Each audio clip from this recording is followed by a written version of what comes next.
सघन जंगल में ब्रह्म परमात्मा को ढूंढने के लिए चले, लेकिन इतनी कठिन परिस्थिति, कठिन मार्ग, शास्त्र को समझना भी इतना सरल नहीं है। शास्त्र ज्ञानम बहुक्लेशम बुद्धेश्चलन कारणम।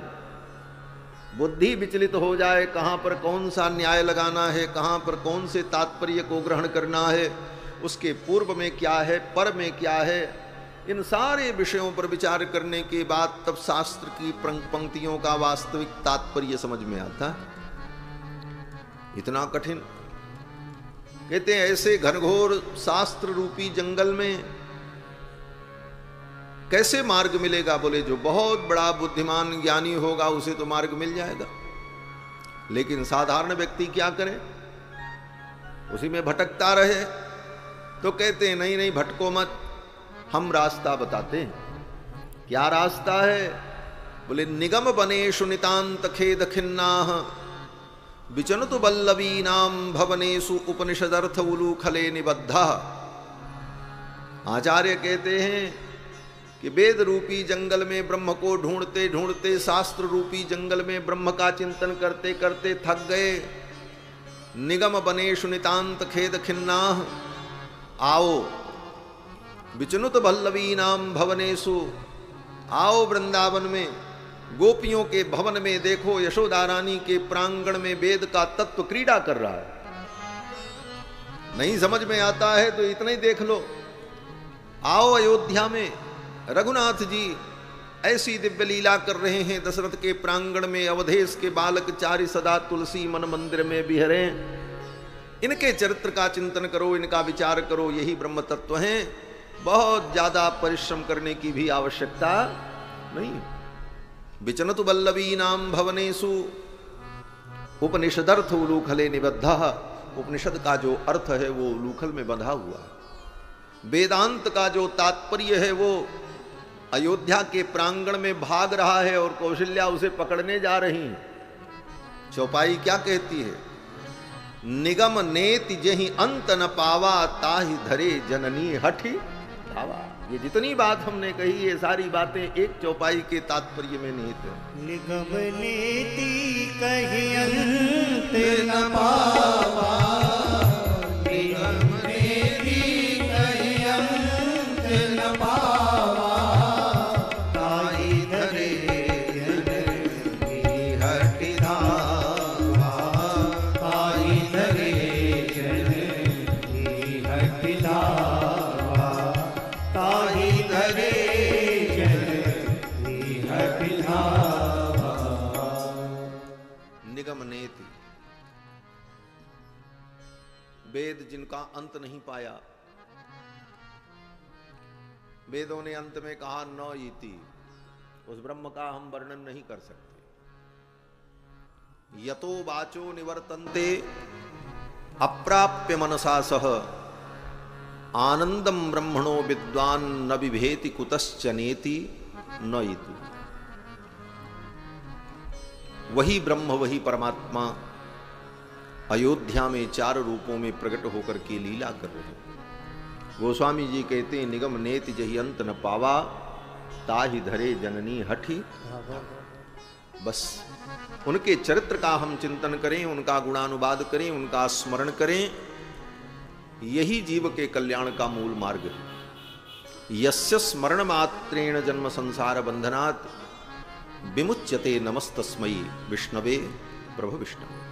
भगवान के स्मरण मात्र से ही जीव को बंधन से मुक्ति की प्राप्ति होती है। किसी भी प्रकार से हम भगवान का स्मरण करें, ये सब काम इसीलिए किया जाता है। मंत्र क्यों जपा जाता है? लोग सोचते हैं आंख बंद करके हम माला रगड़ते रहें, मंत्र जपते रहें, मन से चाहे हम कलकत्ता घूमें चाहे बंबई घूमें। बोले कुछ नहीं होगा। फिर क्यों? बोले वो माला भी किस लिए जपी जाती है? बोले भगवान के स्मरण के लिए। भगवान का स्मरण नहीं हो रहा और दुनिया की बात दिमाग में घूम रही है तो माला हाथ में चलती रहेगी। कबीर दास जी ने इसी पर टिप्पणी की कि माला फेरत जुग भया, फिरान मन का फेर। कर का मन का डार दे, मन का फेर। तो मन भगवान का स्मरण करे, इसलिए माला जप। मंदिर में हम क्यों जाएं? इसलिए कि मंदिर में जाकर के मुझे भगवान का स्मरण होगा। ऐसे नहीं होगा तो मंदिर में भगवान को देखकर, प्रतिमा को देखकर, वहां की पूजा विधि को देखकर, भक्तों को देखकर इस बहाने भी भगवान का स्मरण होगा। लेकिन होता क्या है, बोले मंदिर में जाने के बाद लोग भगवान को कम देखते हैं, सेल्फी ज्यादा लेते हैं। आजकल तो तीर्थों को, मंदिरों को भी लोगों ने सेल्फी पॉइंट बना दिया यही है। और कभी कभी तो मुझे लगता है कि सनातन धर्मावलंबी को बहुत अब सावधान होने की आवश्यकता है। ऐसा युग आ गया है कि हमारे सनातन धर्म के जो मान बिंदु हैं, उन मान बिंदुओं को ऐसा विकृत किया जा रहा है कि आने वाली पीढ़ियां रोएंगी। अभी आप समझ नहीं पा रहे, आने वाली पीढ़ियों को रोना पड़ेगा। मंदिरों को केवल पर्यटन स्थल बना दिया, सेल्फी पॉइंट बन गया, जहां पर जाकर के साधना, उपासना, ध्यान, भगवत तत्व की अनुभूति हो। विकास के नाम पर सनातन की उन परंपराओं का विनाश कर दिया। बहुत कड़वा सच है बंधुओं। मंदिर में जाकर के हमें पवित्रता की अनुभूति हो, शुचिता की अनुभूति हो, अभेद की अनुभूति हो, भेद की अनुभूति न हो। लेकिन वहां जाने पर भी भक्तों को भेद की अनुभूति होती। वीआईपी लोगों के लिए, वीवीआईपी लोगों के लिए विशेष रास्ते से ला करके दर्शन कराया जाएगा। सामान्य जनता जाएगी तो उसको धक्का दे दिया जाएगा, लाइन से आओ। यह भेद, जहां हम अभेद का अनुभव करने के लिए जा रहे हैं, एकमेवाद्वितीयम, एकमेव परमात्म तत्व है और वो सबके लिए है, वहां जाने के बाद भी ये भेदभाव। जिसने बड़ी रसीद कटाई वो मंदिर के गर्भगृह तक जाकर के स्पर्श करके स्पर्श दर्शन करेगा, और जो गरीब है वो 100 फीट की दूरी से वहीं से भगवान को देख ले, तब तक पुलिस कहेगी चलो हटो हटो, आगे बढ़ो। यह भेद मंदिरों में। बंधुओं, मंदिर में जाने का उद्देश्य यही है कि वहां भी जाकर के हमें भगवान की अनुभूति हो। ऐसी परिस्थिति में किस व्यक्ति को भगवान की अनुभूति होगी, हमें बताओ। जो वीवीआईपी जाते हैं उनको भी भगवान की अनुभूति नहीं होगी। वो तो अपना प्रोटोकॉल देख करके बड़े गर्वित होकर के जाते हैं। सब हमको देख रहे हैं, हम वीआईपी हैं, विशेष हैं, धिक्कार है तुमको। मंदिर में जाओ तो दास बन करके जाओ। मंदिर में जाओ तो अपना सारा प्रोटोकॉल छोड़ दो। भगवान के सामने तुम्हारा क्या प्रोटोकॉल है? बंधुओं, इन सब चीजों से हमें ऊपर उठने की आवश्यकता है। और समाज को लगता है कि यही बहुत अच्छा काम है, यह भी बड़ी विडंबना। तो मंदिर में जाने का भी उद्देश्य यही है कि हमें भगवान की स्मृति हो, भगवान का स्मरण हो। तीर्थ में जाने का भी यही फल है कि तीर्थ में जाकर के हम स्नान करें तो हमें भगवान का स्मरण हो।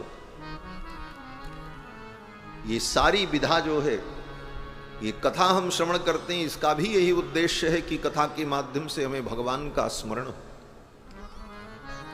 यस्य स्मरण मात्रेण जन्म संसार बंधनात्, वेदव्यास जी कहते हैं कि स्मरण मात्र से ही जीव को संसार बंधन से मुक्ति मिलती है।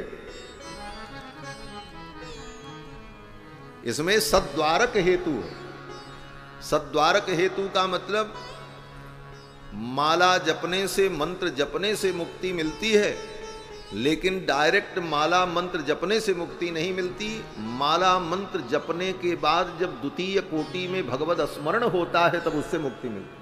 इसको सद्वारक हेतु कहते हैं। एक द्वार को पार करने के बाद तब दूसरे द्वार में प्रवेश हो, इसको सद्वारक हेतु कहा जाता है फिलॉसफी में, दर्शन शास्त्र में। तो ये जितने साधन हैं ये सद्वारक हेतु बनते हैं। इन सद्वारक हेतुओं के द्वारा जब भगवान का स्मरण होता है तो भगवत स्मरण ही मूल हेतु बनता है जीव के उद्धार का। यस्य स्मरण मात्रेण जन्म संसार बंधनात् विमुच्यते नमस्तस्मै विष्णवे प्रभ विष्णु। नारद जी ने तो इससे भी आगे बढ़ करके एक बात कही है। भगवान का स्मरण कैसे भी हो, स्मरण होगा तभी कल्याण होगा। नारद जी ने कहा भक्ति से, प्रेम से तीर्थ में जाकर माला जप करके भगवान का स्मरण हो तब भी कल्याण होगा, और ये सब कुछ न करते हुए भगवान के प्रति तुम्हारे मन में अगर द्वेष है, दुर्बुद्धि है, उस द्वेष दुर्बुद्धि से भी तुम भगवान का स्मरण करते हो तो वह स्मरण तुम्हारा कल्याण कर दे। नारद जी ने यहां तक कहा भागवत में। और तो और नारद जी कहते न तथा भक्ति योगे न तथा तन्मयताम यात। नारद जी कहते हैं भक्ति योग में भी व्यक्ति भगवान का स्मरण करता है, लेकिन भक्ति योग में कभी कभी व्यक्ति भगवान को भूल भी जाता है।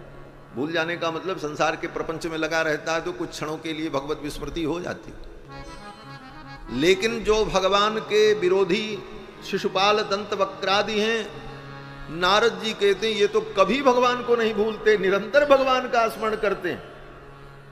न तथा भक्ति योगे न, भक्ति योग में उतना भगवान का स्मरण निरंतर नहीं होता जितना द्वेष भाव से भगवान का हो जाता। इसका मतलब आप ये मत समझना कि भक्ति छोड़ करके भगवान से द्वेष करने लग जाएं। ये एक उदाहरण है। नारद जी कहते हैं द्विषन्नपि हृषिकेश किमुताधोक्षज प्रियाः।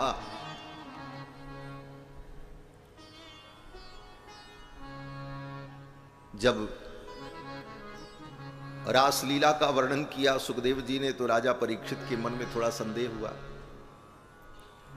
तो सुखदेव जी ने संदेह का निराकरण करते हुए कहा देखो राजन, जब भगवान से द्वेष करने वाला भगवान का स्मरण करता है और उसका कल्याण हो जाता है, द्विषन्नपि हृषिकेश, तो किमुताधोक्षज प्रियाः, ये तो ब्रज की गोपियां हैं जो भगवान से प्रेम करती। भगवान से द्वेष भी करते हुए अगर कोई स्मरण करे तो उसका भी परम कल्याण हो जाता। तो मूल रूप से भगवत स्मरण ही जीव के कल्याण का मूल हेतु बनता है। यस्य स्मरण मात्रेण जन्म संसार बंधन। तो ये सारे साधन इसीलिए हैं कि हम बार बार भगवान का स्मरण करते रहें और बार बार भगवान को हम याद करते रहें। और कथा हमें भगवान की स्मृति में डुबो देती है, भगवान के भाव, और भगवान के भाव में हम कथा के माध्यम से डूब जाएं, यही भव सागर से डूबने से बचने का उपाय है। भव सागर में हम न डूबें, इसका उपाय क्या है? बोले भाव के सागर में डूब जाओ। भव सागर में डूबने से बचना चाहते हो तो भाव के सागर में डूब जाओ। ये भगवान की कथा आपको भाव के सागर में डुबो देती है और ये संसार सागर से जीव को पार कर देती है। कल की कथा में आप सभी लोगों ने श्रवण किया, विश्वामित्र महर्षि अयोध्या आए और भगवान श्री राम को कुमार लक्ष्मण के सहित मांगा।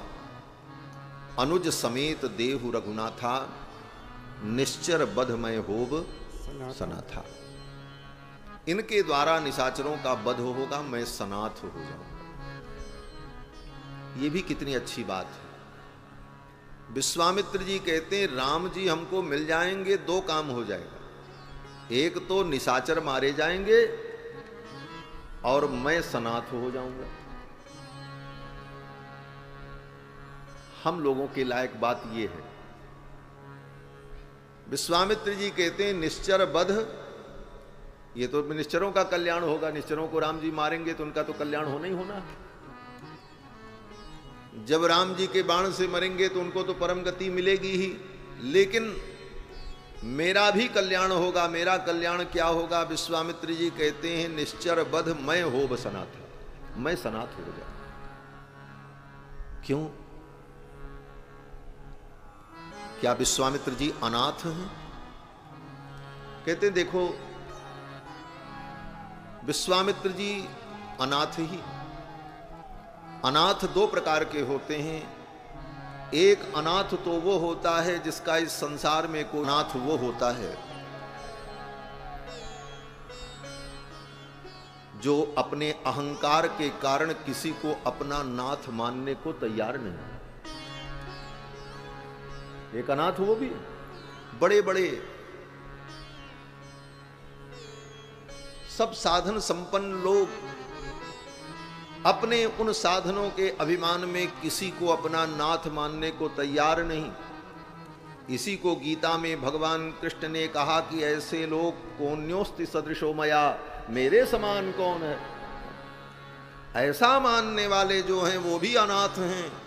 उनकी बड़ी बड़ी अट्टालिकाएं, उनके बड़े बड़े प्रासाद जो हैं वो भी क्या हैं, बोले अनाथालय हैं, क्योंकि उसमें तो अनाथ रह रहा है। अनाथालय केवल सरकारी नहीं होता। बड़े बड़े ऐसे जो लोग हैं पद प्रतिष्ठा के अभिमान में किसी को नाथ मानने को तैयार नहीं, वो भी अनाथ ही। विश्वामित्र जी ने अपनी तपस्या, साधना, विद्या और शस्त्र बल के कारण जीवन में किसी को अपने से बड़ा माना ही नहीं। कहां माना? पढ़ लो रामायण, भागवत, वेद, महाभारत, सब कथाएं मिल जाएंगी। विश्वामित्र जी ने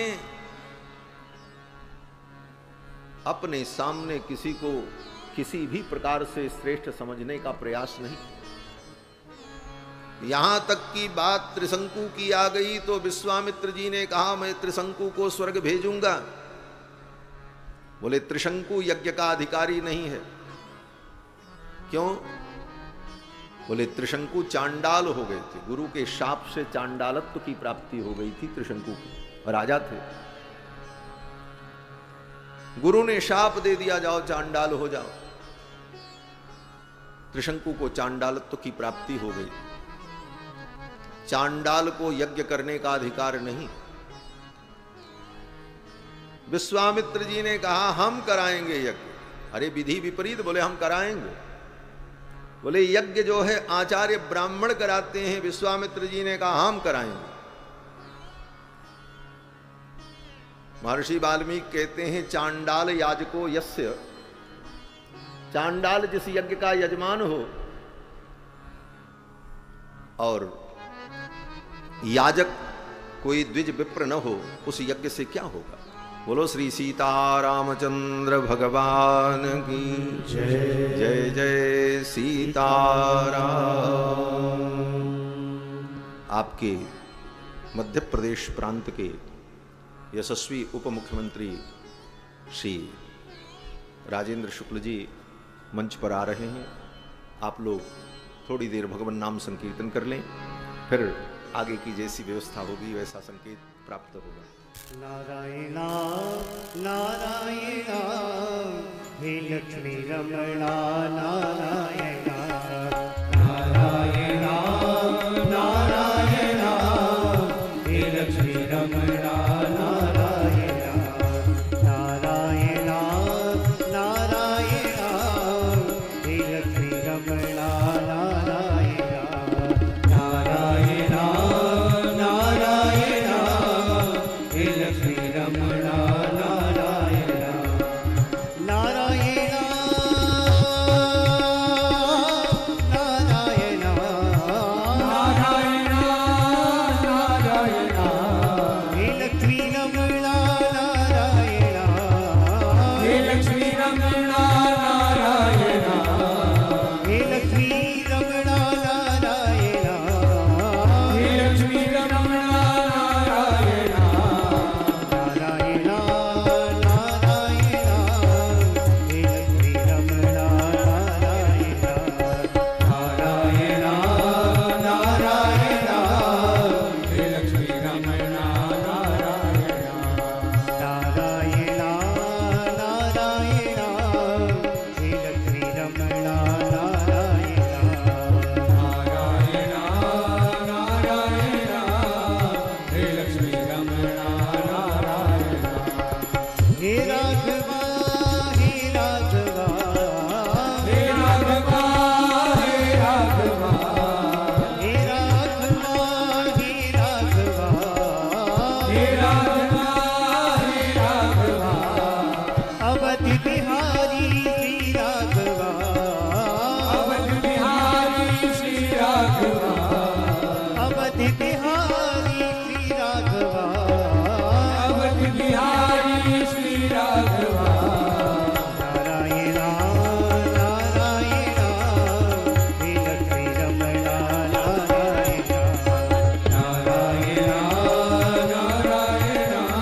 बिहारी श्री राघवा, अवध बिहारी श्री राघवा, अवध बिहारी श्री राघवा।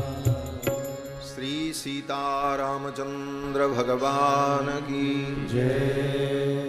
आज के इस चतुर्थ दिवस के सत्र में मध्य प्रदेश के यशस्वी उप मुख्यमंत्री माननीय श्री राजेंद्र शुक्ला जी पधारे। आपका स्वागत, अभिनंदन।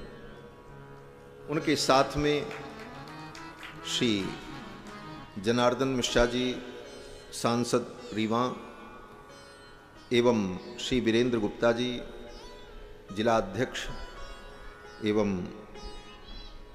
ये क्या लिखे हैं नीचे, राजेंद्र मिश्रा जी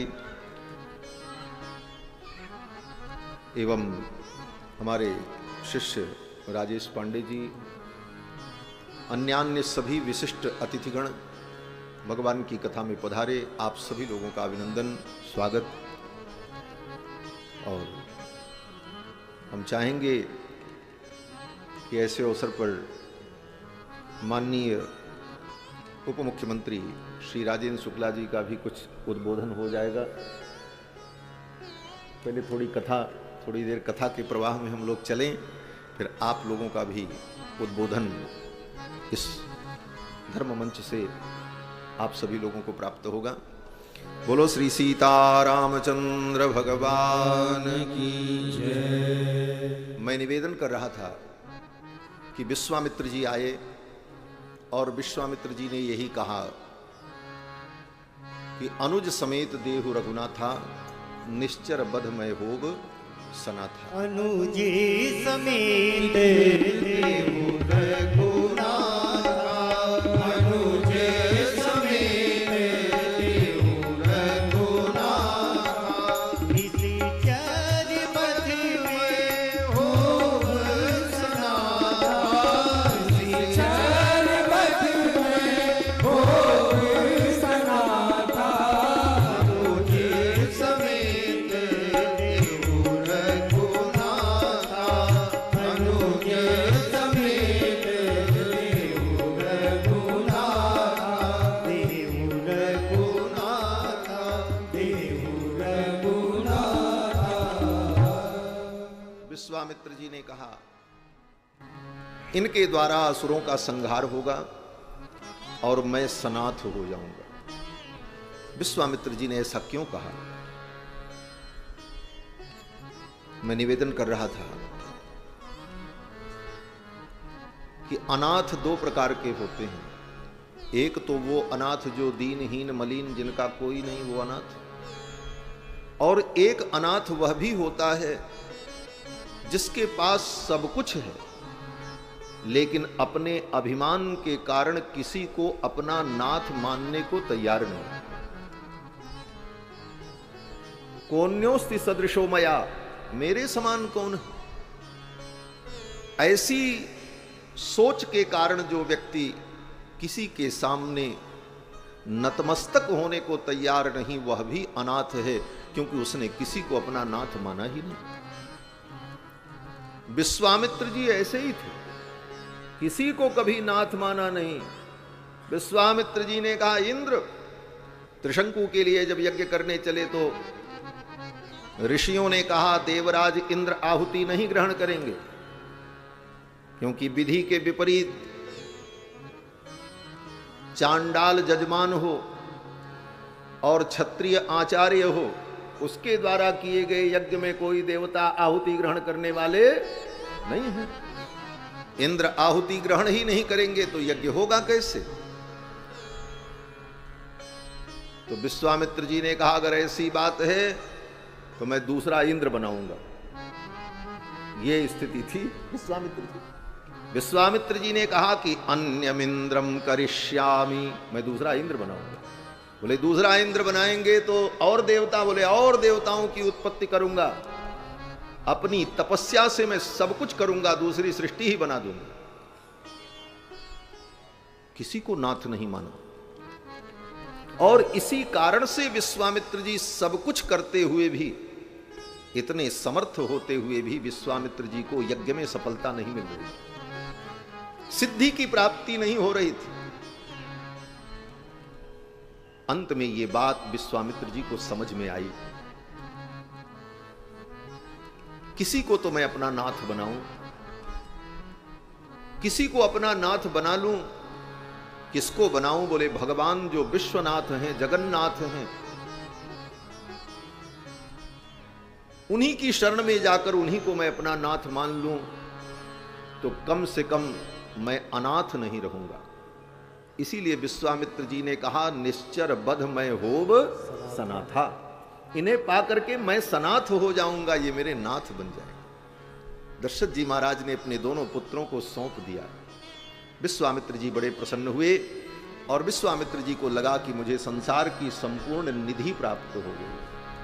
श्याम गौरी सुंदर दो भाई, श्याम गौरी सुंदर दो भाई, विश्वामित्र महानिधि पाई, विश्वामित्र महानिधि पाई। प्रभु ब्रह्मण्य देव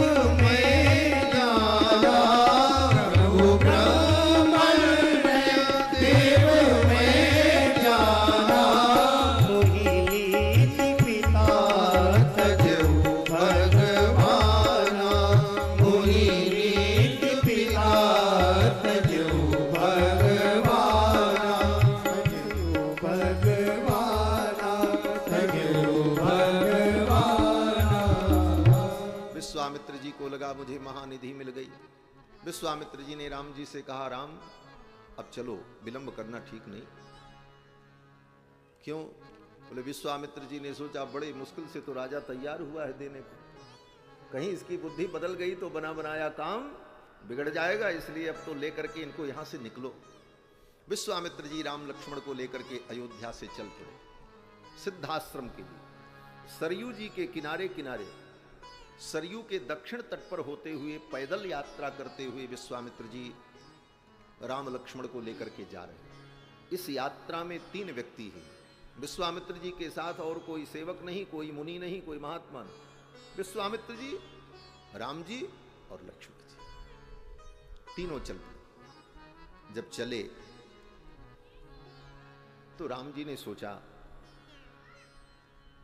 मेरे पिताजी ने इनसे कहा था सौंपते समय, क्या कहा था? पिताजी ने कहा था कि मेरे प्राणनाथ सुत दो, तुम मुनि पिता आन नहीं को।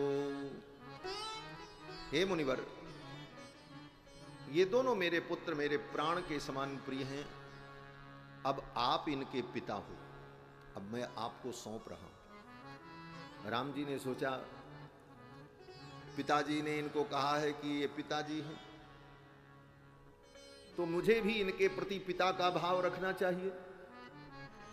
तो एक पिता को अपने पुत्र से जो सुख मिलता है, जो वात्सल्य मिलता है, वह बाल सुख, पुत्र सुख मैं विश्वामित्र जी को भी प्रदान करूं। जो सुख मैंने दशरथ जी को देने के लिए धरा पर अवतार लिया, वह सुख विश्वामित्र जी को भी प्राप्त। अब भगवान ऐसी लीला करते हुए चल रहे हैं। क्या करते हैं? बोले थोड़ी दूर चले, तो थोड़ी दूर चलते ही भगवान देखे एक सरोवर पड़ा, उस सरोवर में कमल पुष्प खिला हुआ था। उस सरोवर में घुस गए, जाकर के कमल फूल तोड़ने लगे। जैसे बच्चों की हरकत होती है, उसी प्रकार भगवान जाकर के कमल पुष्प तोड़ने लगे। विश्वामित्र जी ने देखा, विश्वामित्र जी ने कहा, अरे राम आगे मत जाओ, पानी गहरा होगा, इधर आओ, इधर आओ। जैसे बच्चों को माता पिता संभालते हुए लेकर के चलते हैं, उसी प्रकार विश्वामित्र जी भगवान को संभालते हैं बार बार। एक मिट्टी का टीला मिला, एक बड़ी शिला मिली, राम जी दौड़ करके उस पर चढ़ गए और उसी पे चढ़ करके वहां का नजारा देखने लगे। विश्वामित्र जी ने कहा, राम धीरे से नीचे उतर जाओ, कहीं पैर सरक जाएगा, चोट लग जाएगी।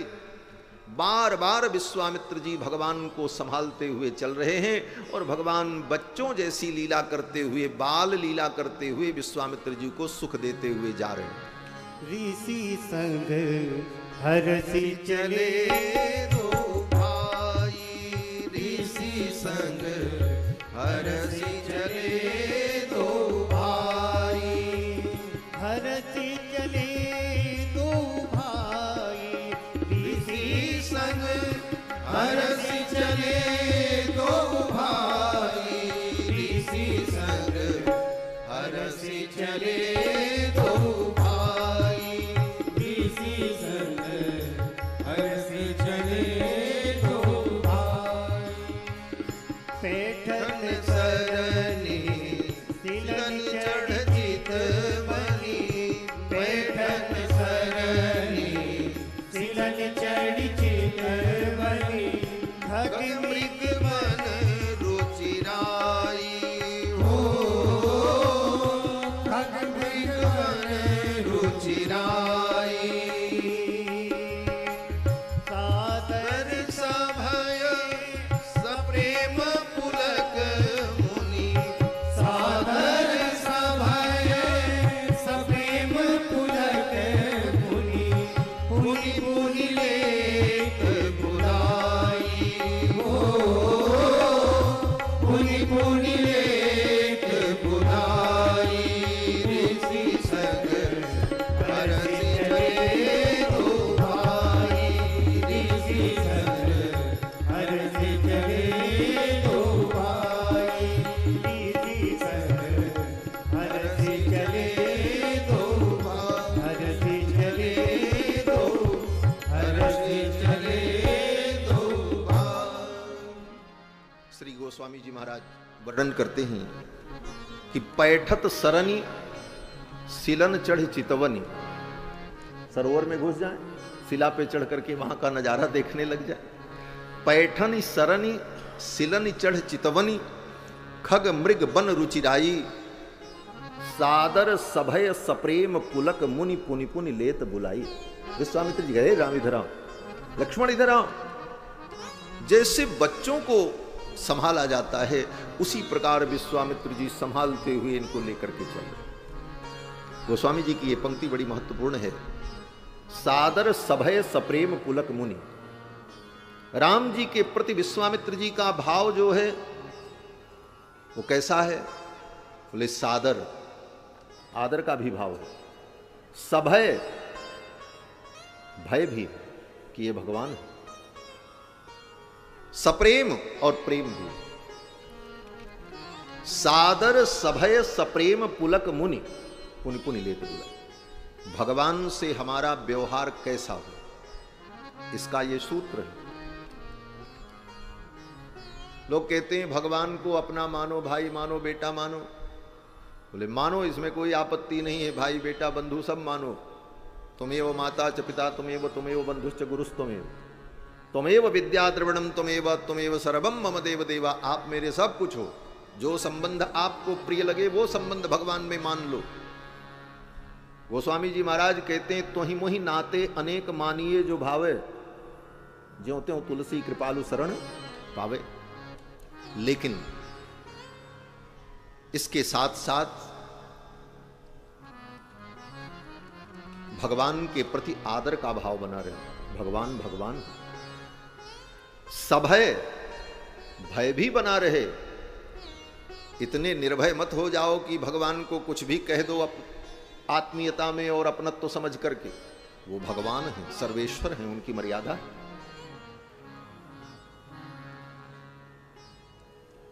आदर भी हो, भय भी हो और प्रेम भी हो। आदर बहुत हो और भय भी हो लेकिन प्रेम न हो, बोले तब भी बेकार है, प्रेम भी हो। सादर सभय सप्रेम पुलक मुनि पुनि पुनि लेत बुलाई। अब ये कैसे हो? तो कहते हैं सुतसों प्रीति, जैसे बेटे से प्रीति होती है ऐसी प्रीति भगवान से करो।